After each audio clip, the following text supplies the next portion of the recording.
매일 밤 우리를 바라보는 저 달 사실은 엄청난 폭력의 산물이라는 걸 아시나요? 45억 년 전 화성만 한 행성이 시속 4만 킬로미터로 지구에 정면 충돌하면서 탄생한 기적의 첨체입니다. 달이 없었다면 하루는 고작 5시간에 불과했을 것이고 사계절도 사라졌으며 생명체는 애초에 존재할 수 없었을 겁니다. 지구의 시간을 만들고 기후를 안정시키고 바다를 움직이는 달. 그리고 지금 인류는 다시 달로 향하고 있습니다. 우리가 몰랐던 지구와 달의 놀라운 비밀. 지금부터 그 진짜 이야기를 시작합니다. 여기서 잠깐 더 많은 이야기와 재미있는 콘텐츠를 놓치지 않으시려면 지금 바로 구독과 알림 설정을 해주세요. 여러분의 관심이 저희 채널에게 큰 힘이 됩니다. 밤하늘을 수놓는 저 둥근 달, 우리에게 너무나 익숙한 이 천체가 사실은 엄청난 폭력의 산물이라는 사실을 아시나요? 약 45억 년 전, 태양계가 막 형성되던 혼돈의 시대로 돌아가 봅시다. 당시 지구는 지금처럼 평화롭지 않았습니다. 수많은 암석 덩어리들이 서로 충돌하며 뭉쳐지던 시기였죠. 그리고 어느 날, 화성 크기만 한 원시 행성 하나가 지구를 향해 돌진했습니다. 과학자들은 이 불청객에게 테이아라는 이름을 붙였습니다. 테이아와 지구의 충돌은 상상을 초월하는 재앙이었습니다. 시속 약 4만 킬로미터로 날아온 테이아가 지구에 비스듬히 박히는 순간 어마어마한 양의 암석과 용암이 우주 공간으로 튀어 올랐습니다. 충돌 에너지만으로도 지구 표면 온도가 수천 도까지 치솟았고 우리 행성은 말 그대로 끓어오르는 마그마 바다로 변했습니다. 지구 전체가 거대한 용광로가 되어버린 거죠. 하지만 이 엄청난 파괴가 오히려 기적을 낳았습니다. 우주로 흩어진 파편들은 지구 중력에 붙잡혀 궤도를 돌기 시작했고 수백만 년에 걸쳐 서로 뭉쳐지며 하나의 천체를 만들어냈습니다. 바로 달입니다. 초기 달은 지금보다 무려 20배나 가까운 거리에 있었습니다. 그 시절 하늘을 올려다봤다면 지평선 절반을 가득 채운 거대한 달을 볼 수 있었을 겁니다. 거대 충돌설은 단순히 그럴듯한 이야기가 아닙니다. 아폴로 우주 비행사들이 가져온 달 암석 샘플을 분석한 결과 달의 화학 조성이 지구 멘틀과 놀라울 정도로 비슷하다는 사실이 밝혀졌습니다. 특히 산소 동위원소 비율이 거의 동일했죠. 이는 달이 지구와 같은 재료로 만들어졌다는 강력한 증거입니다. 만약 달이 다른 곳에서 날아와 지구에 포획됐다면 이런 유사성을 설명할 수 없습니다. 더 흥미로운 건 이 충돌이 지구의 운명을 완전히 바꿔놨다는 점입니다. 테이아와의 충돌로 지구의 자전축이 기울어졌고 이 기울기가 지금 우리가 경험하는 사계절을 만들어냈습니다.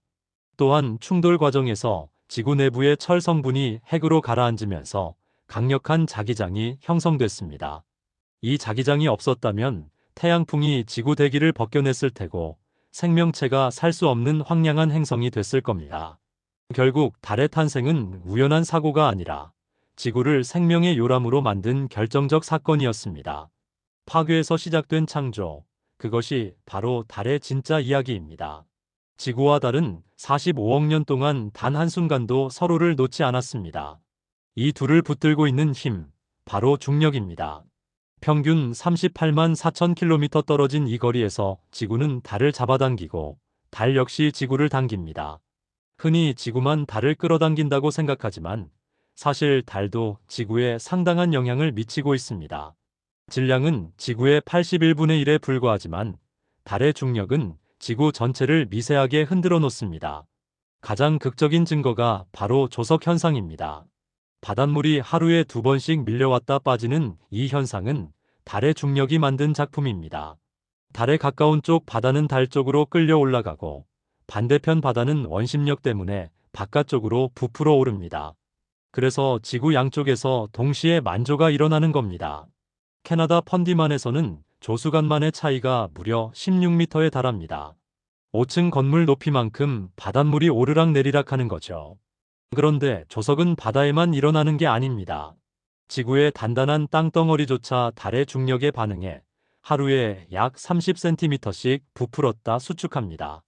우리가 딛고 선 대지가 사실은 숨을 쉬듯 움직이고 있는 셈입니다. 물론 너무 천천히 일어나는 변화라 우리는 전혀 느끼지 못하지만요. 달이 지구에게 주는 가장 큰 선물은 바로 안정성입니다. 지구의 자전축은 수직에서 약 23.5도 기울어져 있는데 이 각도가 수억 년 동안 거의 변하지 않습니다. 달의 중력이 팽이처럼 도는 지구를 붙잡아주기 때문입니다. 화성을 보세요. 달이 없는 화성의 자전축은 지난 1000만 년 동안 13도에서 40도까지 요동쳤습니다. 이런 변화가 생기면 극지방이 적도가 되고 적도가 극지방이 되는 극심한 기후 변화가 찾아옵니다. 만약 지구에 달이 없었다면 어땠을까요? 자전축이 미친 듯이 흔들리면서 어느 날은 극지방의 햇빛이 40년 동안 내리쬐고 다음 시기엔 적도가 얼어붙는 혼란이 반복됐을 겁니다. 생명체가 진화할 수 있는 안정적인 환경은 애초에 불가능했을 테고 지금 우리 인류도 존재하지 않았겠죠. 달은 그저 밤하늘을 밝히는 등불이 아니라 지구라는 배가 뒤집히지 않도록 잡아주는 닻입니다. 지구와 달의 관계는 일방적인 게 아닙니다. 달이 지구를 안정시키는 동안 지구의 조성력은 달의 자전을 완벽하게 동기화시켰습니다. 그래서 달은 항상 같은 면만 지구에 보여줍니다. 우주에서 가장 아름다운 파트너십, 그것이 바로 지구와 달입니다. 시계를 보세요. 하루는 24시간입니다. 너무나 당연해 보이는 이 사실이 사실은 달이 만들어낸 결과라는 걸 아시나요? 달이 막 탄생했던 45억 년 전, 지구의 하루는 고작 5시간밖에 되지 않았습니다. 지구가 지금보다 5배나 빠르게 팽이처럼 돌아간 거죠. 그런데 달의 조성력이 지구의 자전에 브레이크를 걸기 시작했습니다. 바닷물이 달 쪽으로 끌려 부풀어 오르면서 생기는 마찰이 지구의 회전 속도를 조금씩 늦췄습니다. 1년에 고작 2만 분의 1초씩 너무나 천천히 느려지기 때문에 우리 평생 동안은 전혀 느낄 수 없습니다. 하지만 수억 년이 쌓이면 이야기가 달라집니다. 6억 년 전 고생대 캄브리아기에는 하루가 약 21시간이었습니다. 삼엽충과 초기 물고기들은 우리보다 3시간 짧은 하루를 살았던 겁니다.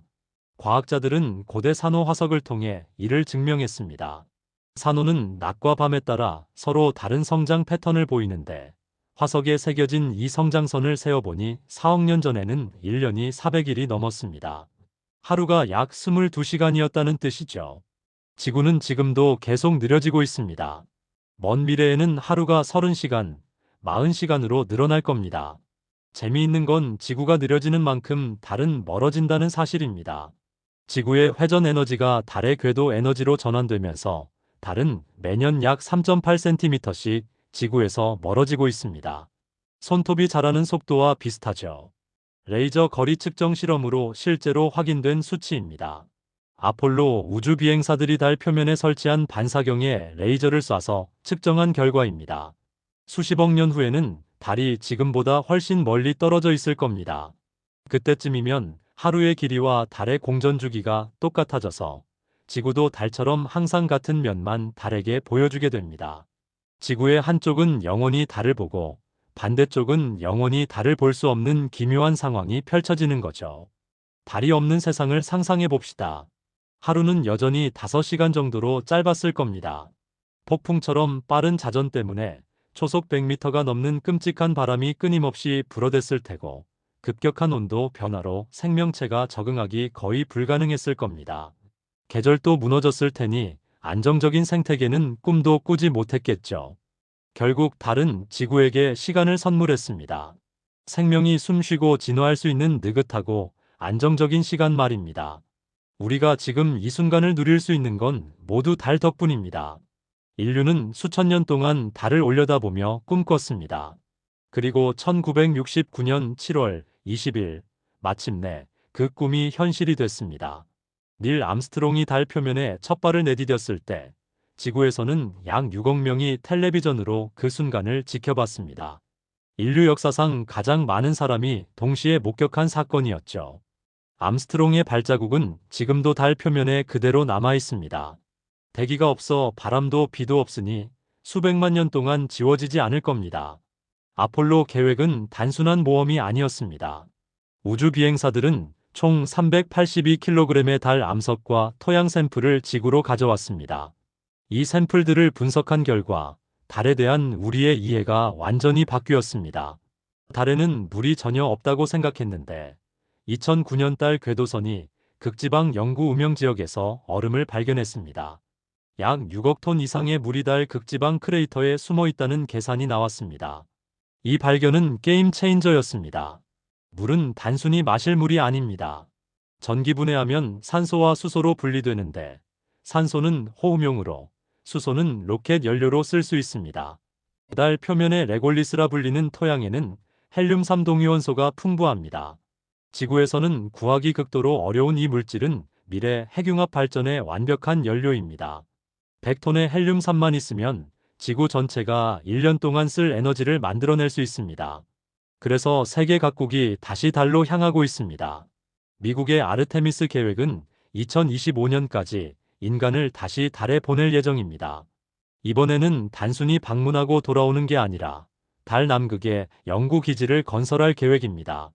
중국은 창어 탐사선으로 달 뒷면 착륙에 성공했고 2030년까지 유인 달 기지를 세우겠다고 선언했습니다. 유럽 우주국과 일본, 인도까지 달 탐사 경쟁에 뛰어들었습니다. 왜 이렇게 다들 달에 집착할까요?